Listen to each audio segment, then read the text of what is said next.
Right. Okay. I think we're live, Steve. I think we've finally managed to get it to work. So hello, everyone. Hello, anyone who's decided to tune in. Welcome to another Q&A. Well, actually, it's the last one before next week. We've got a special guest next week, which is a surprise at the moment. So yeah, this is you're the last one, Mr. Robert. So welcome, my good friend Steve Roberts.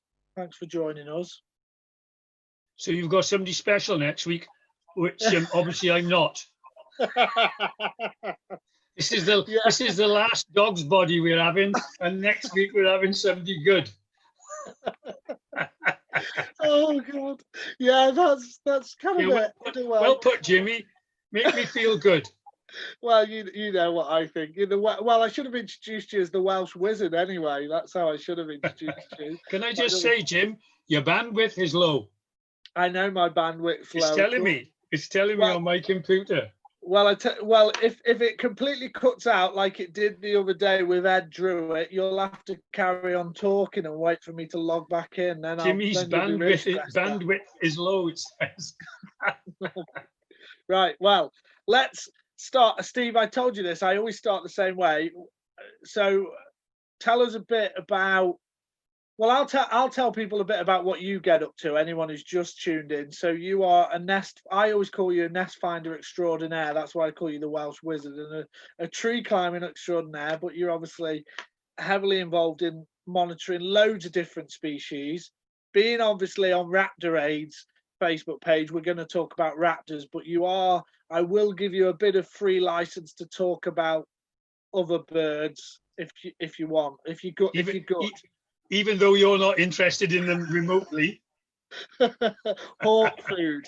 Yeah, so but obviously you're involved with Springwatch heavily. Well, you've just finished Springwatch for the year, and yeah, there's countless other things that we'll try and cover along the way. Tell us about. I always get the people that we have on to talk about the same thing. How did you get into nature? Who was an influence, or what was the first thing you remember that really hooked you into nature and wildlife?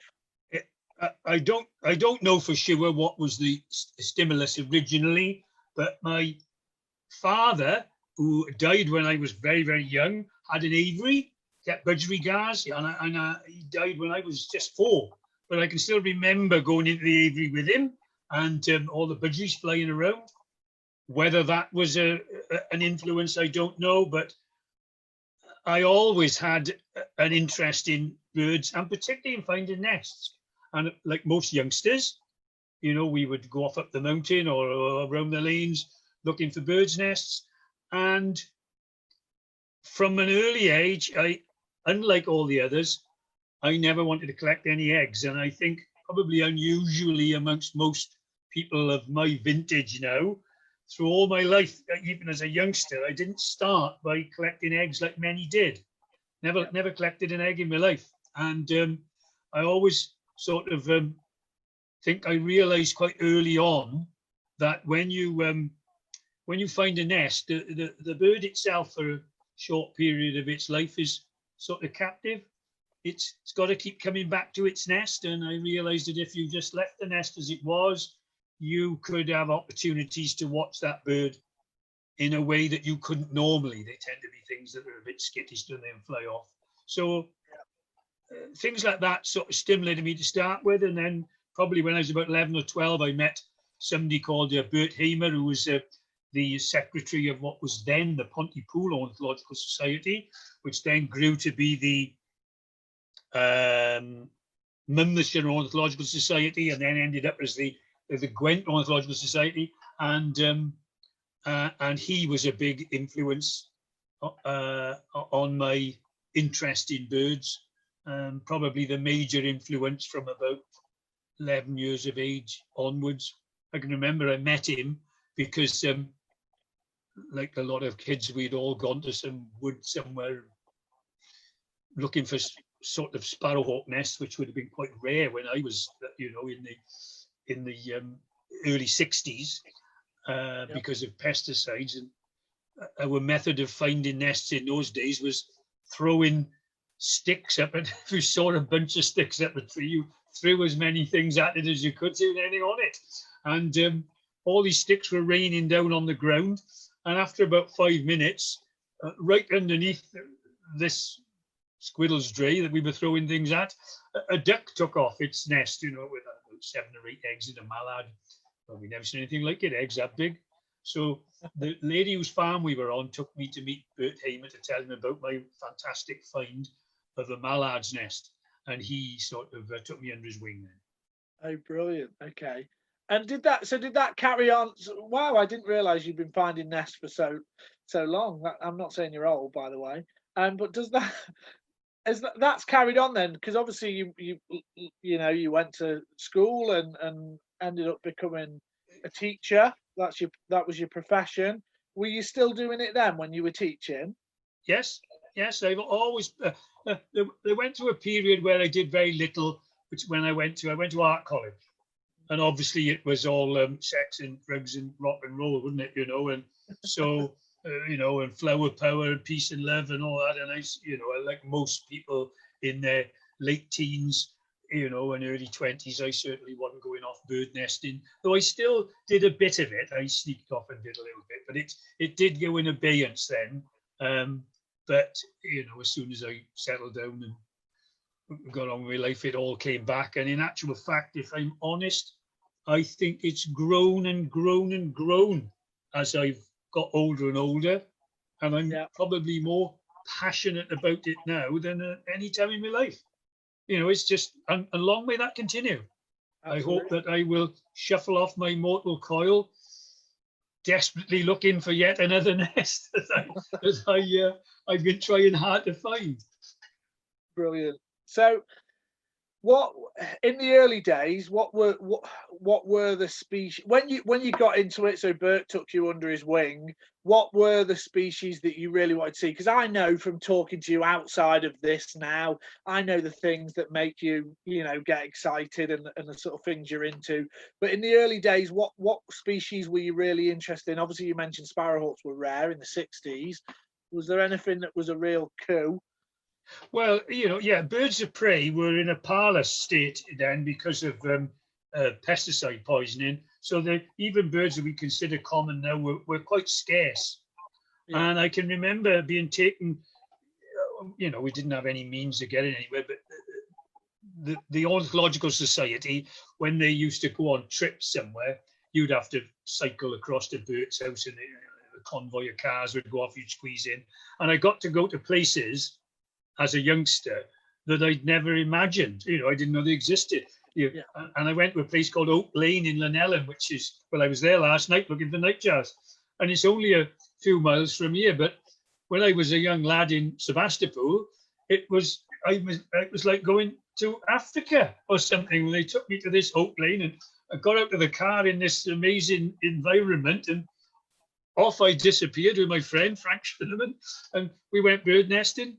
And we found a big nest in a top of a big beech tree, I can remember, at the top of a little valley, and with some buzzards flying around. Now, buzzard was a rare bird then as well. And I can remember the first big climb I ever did. I climbed all the way up this beech tree, and they're in this nest with these 2 eggs. And I can see that now as if it was yesterday. And I think that sort of sold me on birds of prey. And like you, and I like many people, we are beguiled by birds of prey. Fantastic things, aren't they? But that's not all for me. I like all bird nesting, but I've got a special place for birds of prey. And maybe that, I can remember that moment. I can remember my first sparrowhawk as well, in Goitre Furwood. And when we're talking of being 11 and 12 and 13 years of age. And they were big finds in those days. And when you climbed up the trees, you were kids in wellies and duffel coats. How we never got killed, I don't know. Well, I mean, that's what I was going to ask you about. Because we'll come back to nest finding in a bit more detail, because I know there's loads of knowledge you can impart on people. But tree climbing, I never forget. You'll probably two things I remember with tree climbing with you. No, three actually. The first time we ever got together was long-eared owls, I think, was one of the first times anyway.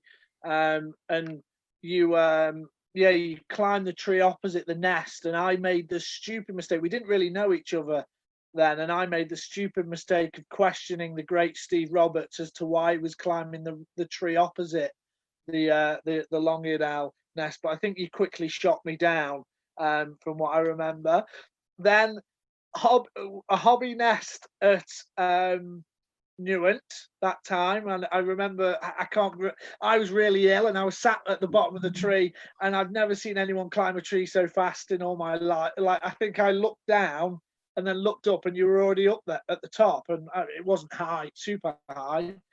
And then there was when it must have been 200 feet. Must have been 200 feet, Jim. Yeah, well, it might have felt it to you. I don't think it was. No. And then there was, what was the other? I think there was the car. I might have got my nest muddled up here. There was one where you literally used a hanging branch and pulled yourself in, but before you did that, you patted me on the belly and said, "Watch this, fat lad," and shot off up the tree. So tree climbing comes naturally to you, doesn't it? Do you enjoy it? Is what I'm getting at, because it seems like you're so good at it. You must. Or is it just you just do it because it's I know it's a necessary, but do you enjoy it, or it is what it is? All kids, when we were young, different now. All kids could climb trees. Everybody, it was like something that you used to do. It was funny. We had a place that we used to meet when I lived in Pontypool. We'd meet some boys down the wood, and they were always down by the climbing trees. And when you went out to meet them, they were all up trees. They were all sitting in trees talking to each other like monkeys, you know. All, and you'd climb up and have a conversation with them. It was just a natural thing for young people. It's a dying art, if you ask me. I mean, so many youngsters now don't want to climb trees. But yeah, you have to be able to climb trees to be able to see into some of the nests that you want to see into, and to find some of the nests you want to find. But it's also challenging, and anything that's challenging is quite life affirming, isn't it? There's a bit of risk with it and all the rest of it, and all those things make you feel a little bit more alive. So yeah, I enjoy climbing trees, and one of the great pleasures I get when I climb up to a nest and look in is just the joy of looking in there.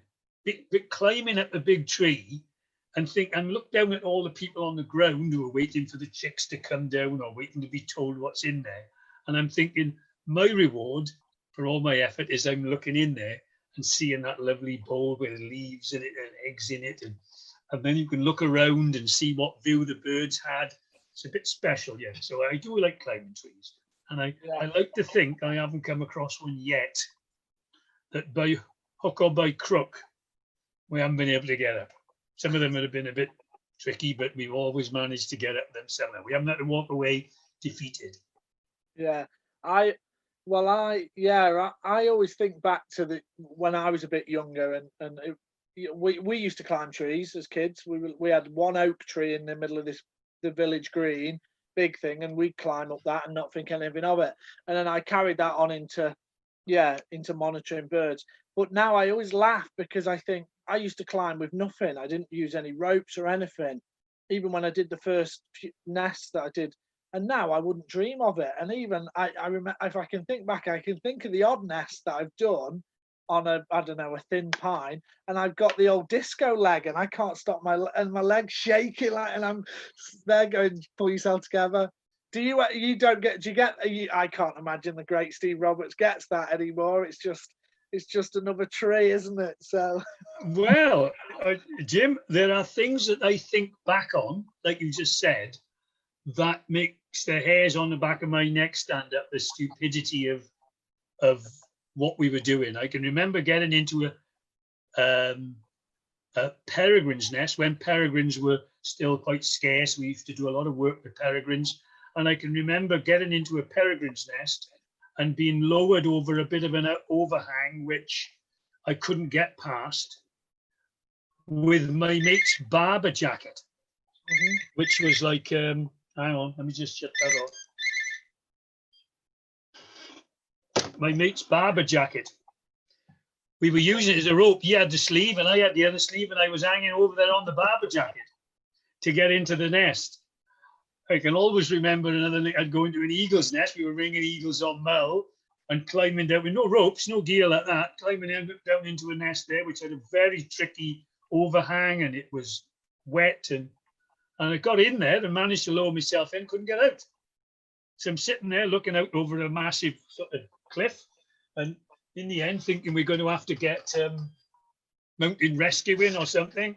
And in the end, I had to take my weltons off and my socks off and throw them down over the cliff and climb out my bare feet, and just managed to get enough purchase to get out from there with a sort of 300 foot underneath you. But stupid, crazy things, you know. I know, yeah. No, I've been. Wouldn't do it now. Not now. My nerve wouldn't let me do that now. No, I know. I must point out to anyone who's tuned in to this, when we're talking about some of these species, this is all done on the license as well, and with all the correct paperwork. This isn't just Steve's going off on a jolly. It's all licensed and part of, you know, monitoring schemes such as the BTO. So if we go back to nest finding and monitoring, what is the art to nest finding then for you, Steve? You've found so many nests. What are the things you think you really need to have? Well, I think that one of the big things about nest finding, as opposed to being a bird watcher, to my mind anyway, this is what I think, other people might disagree, but to be able to find a bird's nest, you have to try and get inside the bird's head a bit.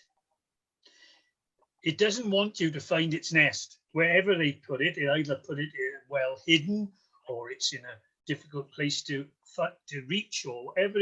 Lots of different, they don't want you to find it. And so there's a challenge to finding it.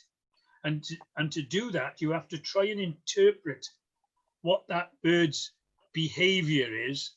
There's no language, there's nothing written down anywhere. You've got to watch those birds, and you've got to try and determine whether those birds are giving you any signals or clues, or are they making any mistakes, which are giving the show away. I quite enjoy that closeness you feel with birds when you are trying to locate their nests, where you really have to get an understanding of their behavior. They're doing things that to most people, I believe, I don't mean to be patronizing in any way, but I just think that most people just see a bird hopping about or flying around and they enjoy seeing it, and they don't attach much more to it than that. An example would be, you know, honey buzzards are my sort of speciality. Somebody will tell me, oh, I saw a honey buzzard yesterday. And the first question I will ask, I'll say, what was it doing? And they'll go, what do you mean, what was it doing? Flying around. Yeah, but was it low? Was it high? Was it circling out? Was it gliding in? Did it look like it was on a mission? Was it carrying something? A whole raft of questions. Did it come out and go away straight away? Or did it come out and meander around for 5 minutes, like as if it didn't have anything to do? Was it looking suspicious? And how a bird looks suspicious, I don't know. It's looking over its shoulder, you know. 1,000 things, and they look at you as if, you know, you're not all there. Why are you asking me all these questions? It was just flying around. And most people can't answer the questions you're asking, yet all those things were happening. That bird obviously came out of somewhere or appeared from somewhere and went somewhere and was doing something in between, but they find it very difficult to recall all that because they're not concerned about those sorts of things. They're just enjoying looking at its plumage and watching it flying around, and they're not worrying about those things. I mean, the funny thing is, whenever we look at a honey buzzard, for example, most people, all they want to tell you about, oh, it's had a lovely grey head. I saw the bars on its tail. I saw this. I saw that. All we ask is, was it carrying anything? Right? First thing we're looking at is its feet. You know, has it got a lump in its feet? You know, is it going to go to a nest? So it's just a funny the way we got a different outlook on things. But that's why I enjoy so much bird nesting. I feel I've got a connection with birds as a result of that. I feel I've got a connection with them that is quite special. Well, I'm glad you said that, because that's the best bit. One of the best bits of advice I've ever been given for monitoring was by you. And not to bull you up too much, was we were monitoring honey buzzards. We were sat together, and you said to me, you said, Jimmy, you've always got to ask yourself, what is the bird doing? Because they're always doing something. It doesn't matter what species it is. And you'll be pleased to hear a friend of mine messaged me the other day saying he'd seen a hobby while he was watching a peregrine sight. And my reply to him was, what was it doing? Which way was it going? And so, yeah, and he was like, oh, yeah. So there you go. He's probably watching this as well now, Joe. So yeah, you're absolutely right. It's brilliant. So when it comes to nest finding, you've mentioned honey buzzards. We've got to talk about that. You've monitored several different species of raptors. You know, hobbies still obviously, and long-eared owls and goshawks and, you know, buzzards and sparrowhawks that you've mentioned. When did the whole honey buzzard thing crop up? Because that's obviously, I mentioned when I did a little write-up about you to advertise this, that is in the ornithological world, that's what everyone knows Steve Roberts for in the UK is honey buzzards. When did that kick off for you? Well, I can't tell you the exact date, Jim, not without going and looking it up, but I can remember the circumstance. The hobby was obviously a rare bird in southeast Wales, you know, where I live. And it was a bird that I had hardly ever seen. There were some very, very old records of hobbies nesting in Monmouthshire, and there were the odd sighting, and one of the local keepers did find a nest in the 1960s, 1966, I think. But it was a bird I wanted to get to know, the hobby, and I had some friends of mine who lived on the fringes of the New Forest in Hampshire. Yeah. And they said, oh, we got plenty of hobbies down here. So this would have been probably, I don't know whether it was the late 80s. It might have been the late 80s, maybe early 90s, definitely late 80s, or the mid 80s even. No, it might have been the mid 80s. Going back a long time. Anyway, they said, we got hobbies down around us, and you can sometimes see them down there. So I went down there, and actually, by sheer good fortune, not too much skill, well, I heard hobbies calling and found a nest. And of course, it was a sort of enchanting bird to me. I had an old a bird book at home, British Birds, and by Kirkman and Jourdain, and all the illustrations in there were mostly by A.W.C.B., but there were some by George Lodge, and there were painting of a hobby in there by George Lodge, sat on a pine tree with its 3 chicks perched on a branch by the side. I thought, oh, I'm never going to see one of those. Never going to see one of those in my lifetime. You know, they were only 100 pairs, and they were all on the heaths of southern England. But this nest was in a pine down in southern England, and I remember when I found it, I went back a couple of weekends on the trot, because I was teaching then, and I can remember I sat somewhere where I could, well hidden, where I could watch this nest and watch the birds coming and going. Yeah. And it was while I was watching that and enjoying myself, watching the hobbies come in with food and calling and learning about them, that I seen a shadow come through the trees, and flying through below the canopy past me was a honey buzzard carrying a big lump in its feet. And it sort of meandered off through the wood, obviously to a nest that would have not been far away. And that was the first honey buzzard I'd ever seen, and it was at carrying food. No and the nest wasn't far away from there. And I was intrigued by this bird, obviously. It's a bird I never dreamt of seeing, you know. I knew very little about them. And so, like most keen ornithologists with an inquiring mind, I wanted to find out more about them. And I'm sure you won't be the first or last to know that in my efforts to try and find out more about them, naively, I ran up against people who considered that the birds belonged to them. And they decided that that I had no right to enjoy the honey buzzards of Hampshire. And they set out to make my life a misery. And I think they may have made a wrong move, because I made it my life's ambition to get to know this bird and do it the right way. And it's quite ironic, really, that the people who considered the honey buzzard theirs are now marginalised, as far as I'm concerned, where honey buzzards are. And we've put the honey buzzard into the public domain, and people talk more freely about it.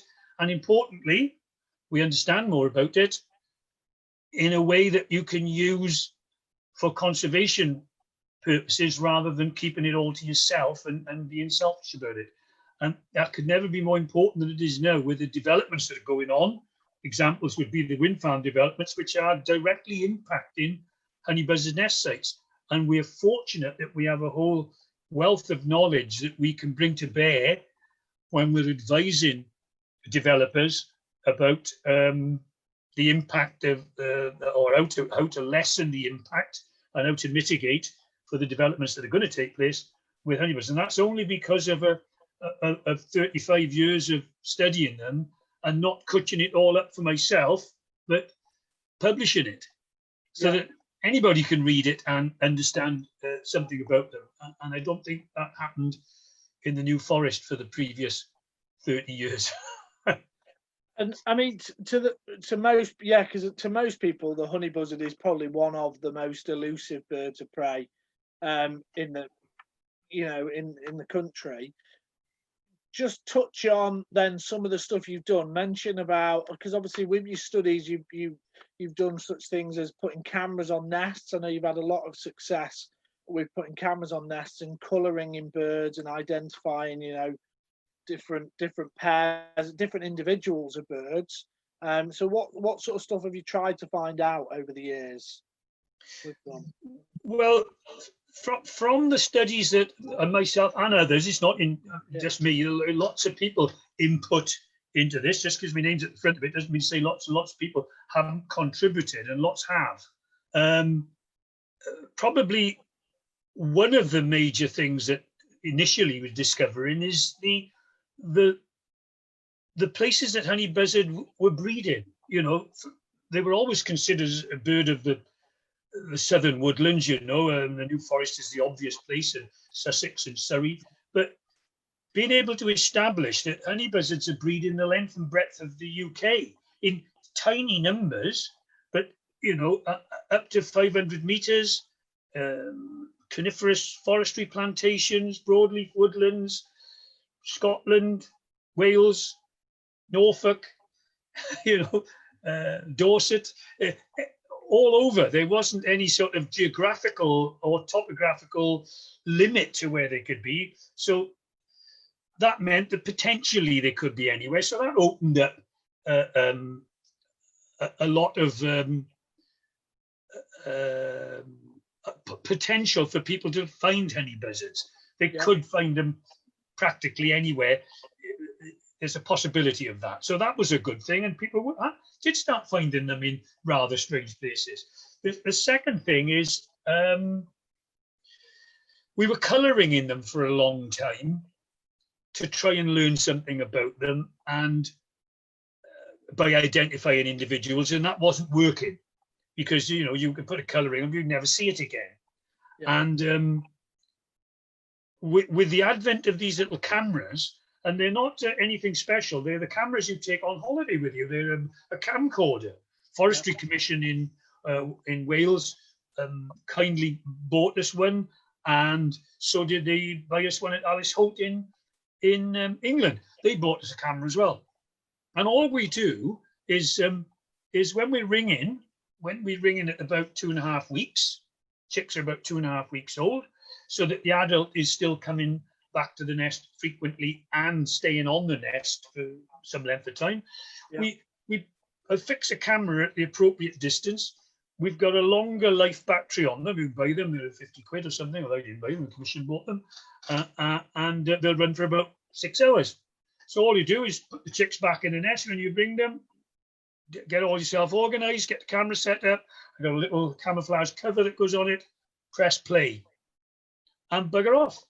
Get down the tree and clear off, leave the camera, you can go back and get it the next day if you need be, it'll run out of battery in the end.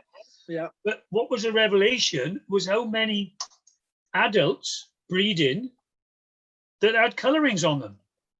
You know, when you consider how few honey buzzards are ringed, you know, we're ringing, you know, between 10 and 20 a year. Yeah. And when you think it's not many, and yet the number of hits we were getting, you were finding that these birds were coloring and we could tell where they came from. So I think, without looking at the figures, I think we have now had something like 9 different adults recorded as breeding, you know, which we ringed as chicks ourselves and are now breeding as adults. So we've got the age and the distance they've moved and where they move from year to year. And I think we've recorded something like 18 colouring sightings at nests with cameras. So like one bird may have been recorded year after year after year at different locations, or and that's given us quite an insight into honey buzzards. It proved, for a start, it was the first proof that birds bred in Britain actually returned to breed in Britain, because there was still a lot of speculation that these birds that were breeding in the UK, the chicks all went off back to Africa, and when they come back, they stayed in France. And I used to think, well, that don't make sense. Why would they all stay in France? You know, everything normally comes back to roughly its natal site. And of course, that's what was happening. So that was a first. We've had some fascinating insights. And of course, not only that, the 6 hours of the camera is giving you some little insights into the birds. I suppose one of the other big things we did is Forestry Commission funded a camera on a nest that ran all the time, the whole season. The Forestry Commission and Neathport Talbot Planning Department did as well. They were very good. And we've run a camera which was installed before the birds came back. So we were able to record everything that was going on at a particular nest for the whole breeding season. Well, I don't think that had ever been done. And we've done that twice. And that's been a real revelation. You've got to be careful what conclusions you draw from one pair or 2 pairs, but there's certainly more information there than we had before, put it that way. Brilliant. So we did a lot, You mentioned about like opening it up so a lot more people could get out and find honey buzzards or work with you.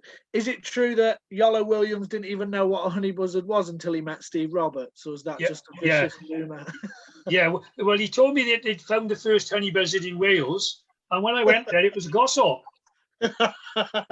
No, I'm only kidding. I'm only joking. There's a funny story. They'd found a honey buzzard in Wales. I can say now, I'm sure it won't. Yolo and Reg Thorpe. Between them two, and I think what's the guy who's I think he's with CCW now. Oh, anyway, I'll think of his name in a minute. Pat Linley. He'd seen them first, I think. Anyway, they found these honey buzzards, and he told me they were breeding, and he said, I can't tell you where they are. He said, I get hung if I tell you where they are. They were first honey buzzards in Wales. Anyway, I and a mate of mine, well, it wasn't me, it was a mate of mine actually. He went up to North Wales, and he rang me to say that I've seen some honey buzzards carrying food in this particular location. So I went up, and lo and behold, the next day found a nest.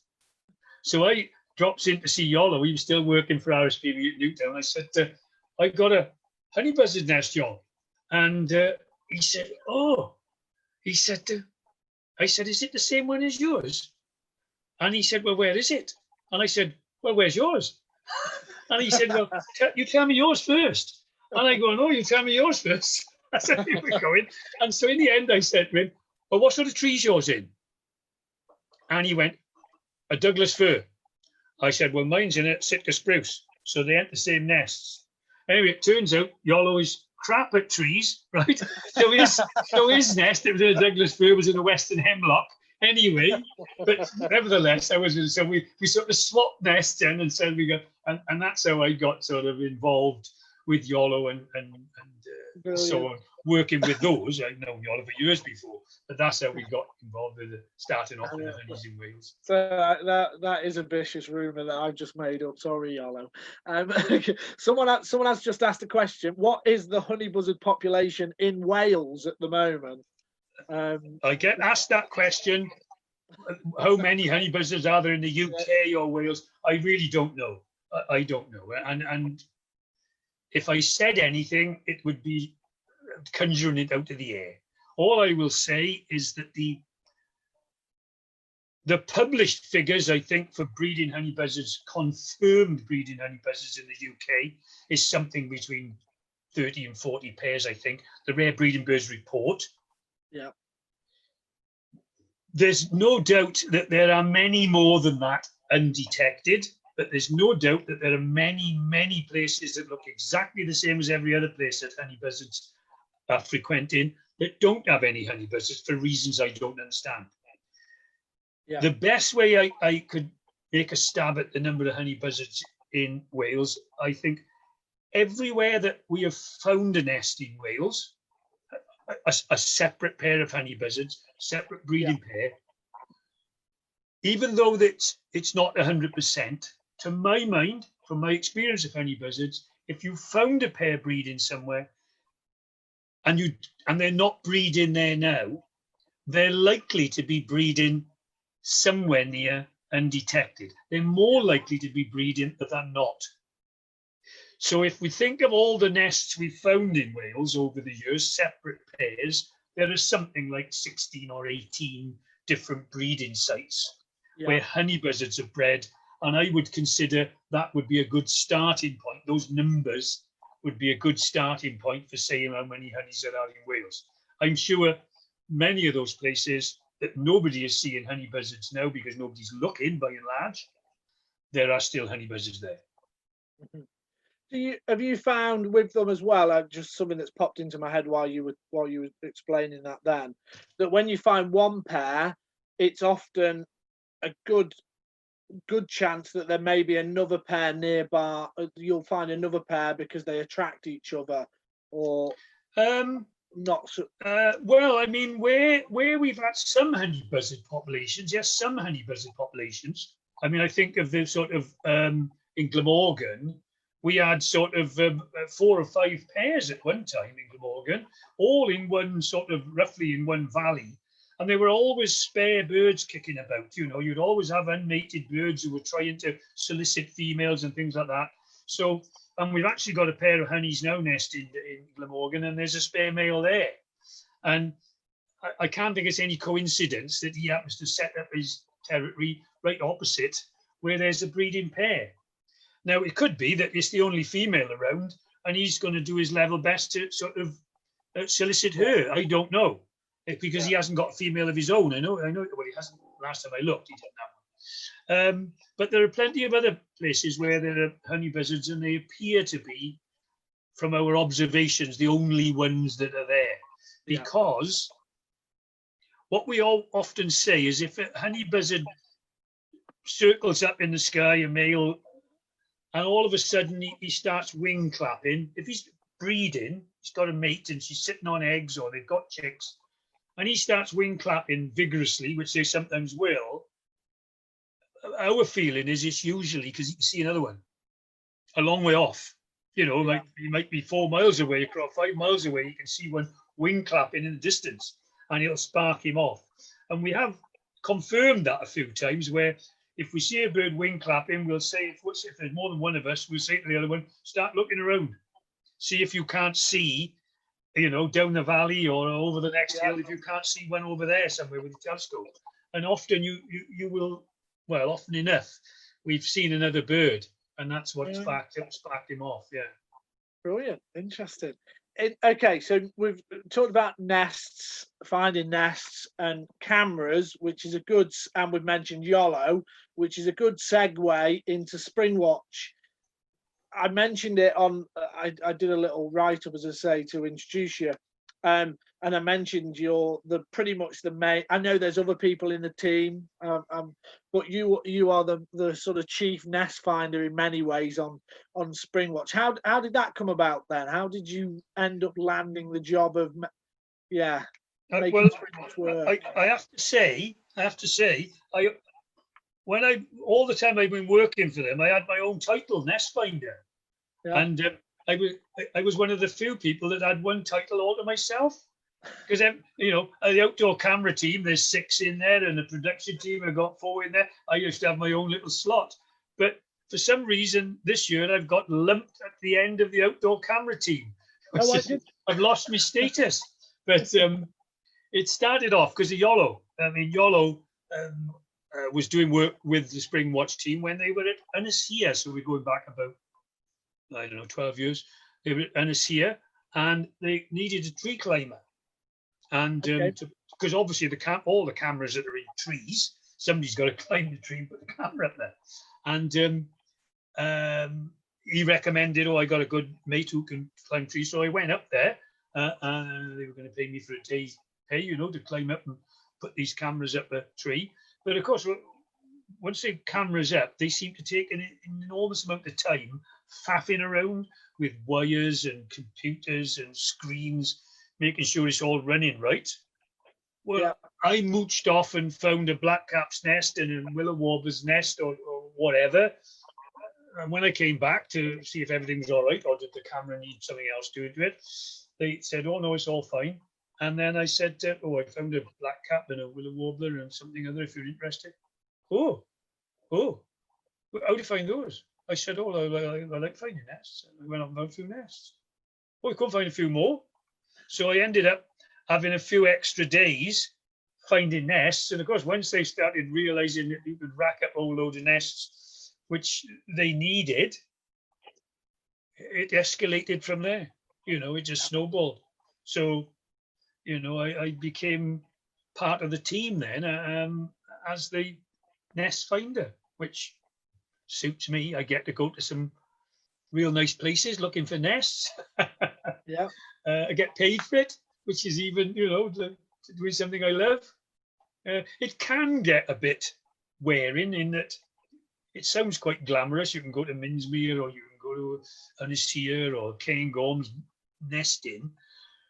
But sometimes they'll say, well, we've got to, power's always an issue with cameras. You've got to get power to them. So they'll get a fuel cell in a particular place, and then they'll want you to find nests within a certain radius of the fuel cell. So, you can't find what's not there. So you're slogging the same piece of ground looking for yet another blackcap and another willow warbler and you come back and say, well, look, I can't find anything down there. They say, oh, well, can you go to the other? Oh, and you've got to go past nice places where there's good bits to keep flogging a piece of ground, and it can get it can be quite hard work. Yeah. This year particularly was hard because a lot of tree climbers. Do you ever get do you ever feel any pressure, when they say to you, or are they pretty good with you? They say, right, Steve, we really need, we're in such and such a location. It's well known for this species, or we really want this species. Does that? Well, they will all pretend that they understand that it's, trying to find wild creatures, is not straightforward. You can't just turn them on and off. They're well hidden, they're hard to find, and often, some of the species they want to feature, the reason they want to feature them is they haven't featured them before, probably because they're not easy to feature, like a bittern, for instance, found in the reed beds. I mean, they wanted a cuckoo this year if they could. They always want a cuckoo. Yeah. I found over 40 reed warbler nests, not one cuckoo egg in them. You can't make it happen. And so even though they always are understanding, and I got a couple of people that I work closely with, Nigel and Joe and Al, even though they're understanding, I don't want to come back and say I haven't found something. You know, I get a lot of personal pride out of coming back and saying, yeah, I found the Dartford warbler that you wanted, and I found the woodlark you wanted, or whatever. I feel good when I do it because we don't got professional pride. And if I come back and say I couldn't find this and I couldn't find that, they say, oh, well, that's the way it is. But I know they're disappointed because they're looking with expectation as I come back in. Right, Yeah. what's he got? You know, what's he got? And if I haven't got what they would really like, we're all disappointed. And I think nobody's more disappointed than I am. Yeah. But it's a funny old game, you know, you can go out and slog all morning and find next to nothing, and then you go in the afternoon with an hour, you found half a dozen good things, you know. It's just the way it is. Nest finding. What's the thinking of Springwatch? What have you got? Any? I get told off for asking this question to a few people because and you'll probably be in the same position because you've done so much of it now. Have you got any real good memories that or nests that you think, yeah, that was a belter, that was a good one? Or is there just too many?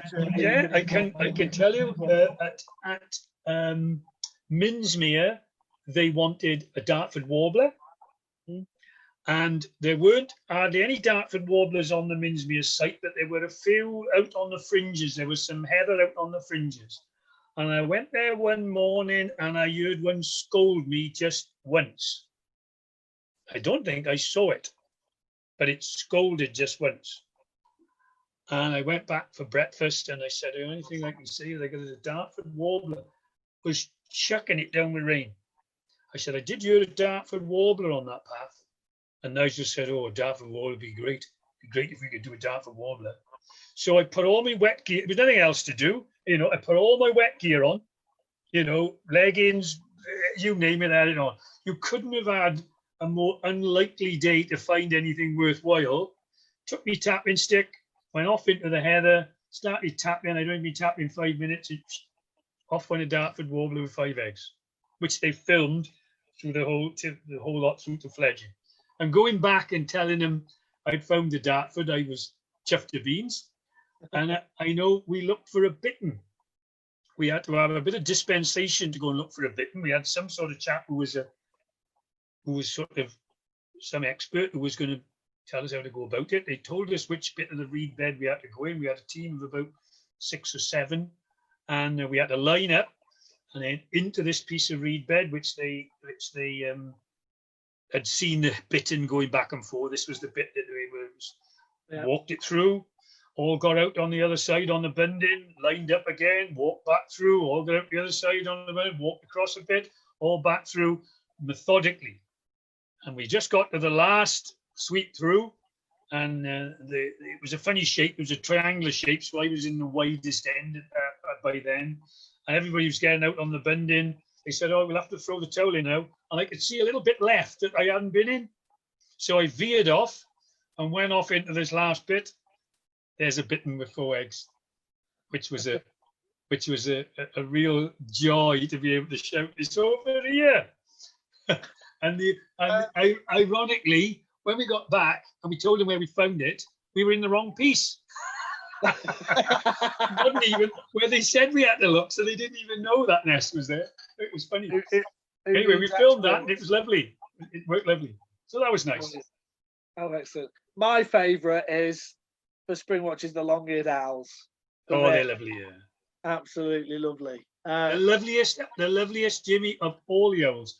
I've seen all the nests of all the northern owls except Blakenson's fish owl. Yeah. By the way, that chap Schlatt is his name. Yeah. He's got a book coming out. Okay. On Blakenson's fish owl, yeah. He's got a book. I just saw it advertised. He's got a book coming out. Anyway, apart from that, when I've seen all the northern owls, the nests of all of them, and I still think, even though there's some lovely owls out there, great grey owls and pygmy owls and snowy owls, the long-eared owl is the most beautiful of all of them. Yeah. He's lovely. It is, yeah. I especially this year as well. I enjoyed it. Seeing the long-eared owls this year. Well, mentioning that, then it's probably a good one. Another segue into traveling. Then I'm just keeping an eye on time. I don't want to run out too much, but yeah, traveling. So you've done a fair bit of traveling in your pursuit to experience and see some of the biggest and the rarest and the, yeah, like you say, I know you had a fantastic trip looking for snowy owls. So tell us a little bit about that. What, let's talk about the eagles. Well, that's the obvious one to talk about, because when I retired from teaching, which I retired at 55, so I've been retired a good length of time now, and I said to myself then, I like forest eagles. I like the look of them. I mean, not only are they massively powerful, most powerful eagles in the world they are, but they look good too. The eagles that are in open country are often brown, or, but these things are always striped and got crests and God knows what on them, and they're killing monkeys.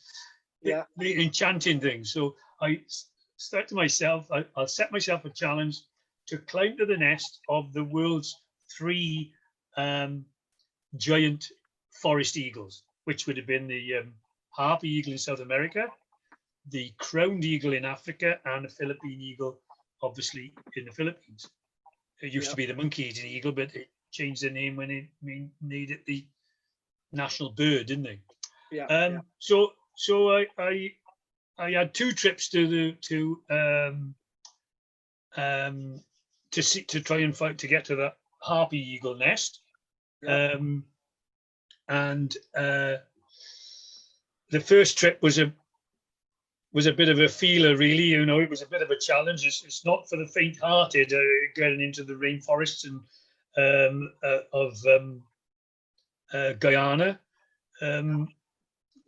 You're staying in ranches with no electric and no running water, and you're going into the rainforest, but you can only get through by Amazon boats, and then you've got to camp and eating what you can catch, fish out the river, and what it's like. Everything that walks and crawls is trying to kill you or eat or sting you or poison you. And I managed to get up to the nest of a Harpy eagle because of a chap called Dwayne DeFreitas, who I'd met on the first trip, who was a right adventurer. Dwayne, I got a lot of time for Dwayne, and he was up for a challenge. And I said to him, well, what's the chances of getting up to a Harpy? He said, yeah, I've never done that before, he said. And so he sort of got the ropes and got the gear, and I went out a year later when they had a good nest. And that was a real fabulous experience. It was a hard, but climbing up that tree and looking over and climbing up on a big branch and getting into a Harpy eagle's nest with a big chick, Yeah. Oh yeah, probably the highlight of my ornithological nest finding career. Brilliant. The crowned eagle, I went to Zimbabwe, and again, just flying a kite, really, trying to find somebody who knew somebody else. There was a white farmer who was keen on his birds of prey. I flew into Harare, didn't know him. I hoped he was going to turn up, pick me up, which he did. I stayed on the farm with him. I can remember, I said, how much have I got to pay you? He said, how about $5 a day or something like that. I mean, Harare was a bit of a bloody eye-opener, but they took me round in the Land Rover, and we climbed up to crowned eagle nests and little sparrowhawks and long-crested eagles and Ovambo sparrowhawks and Dickinson's kestrels. Oh, I had a great fortnight. And then you'll know all about the Philippines. The Philippines was a hard one. You can't go and do a Philippine eagle by winging it. You've got to go through the right channels, and I had no avenue, but you did. And so your good auspices, we managed to get out to the Philippines and had a fabulous time with the Philippine eagles at the nest. And we didn't climb up to the nest, which was the only thing we haven't done. We can do that yet. We don't want to do it. There's always another year. That's what I always think. But I suppose the view we had into the nest from that height was better than climbing up to it. It was to see that adult coming in, bringing in civets and standing on the nest and feeding the chick and rattling off the camera. And it was only just in front of us. It was just a fabulous, fabulous experience. And so if you'd asked me, would I rather climb up and look in or rather sit in that hide and look at the adult coming in with food, I probably would prefer the latter if I had a choice of the two. But I've done that now, and I know that you feel like we got to finish off by making sure we climb up, and because they want to get a chick out, don't they, for doing some satellite work? So we'll go back and do that. Yeah, we'll go. Yeah, we'll definitely try and go before back. Before I'm too old. Before you too. Well, we'll pull you up there. Be all right. Yeah, we'll definitely be back there. That's for sure. Someone has just asked a question. I don't want to ignore the people watching and asking about. Have you ever seen wing clapping in common buzzards? No, they don't wing clap. No. Yeah. They hover. Yeah. They hover, and I think sometimes people can mistake some of the things that common buzzards do for honey buzzard wing clapping. But if you've seen a honey buzzard wing clap, it's absolutely unmistakable. You know, it actually sticks its wings vertically above its body and floats through the air for a few seconds, quivering the wings in a completely upright position.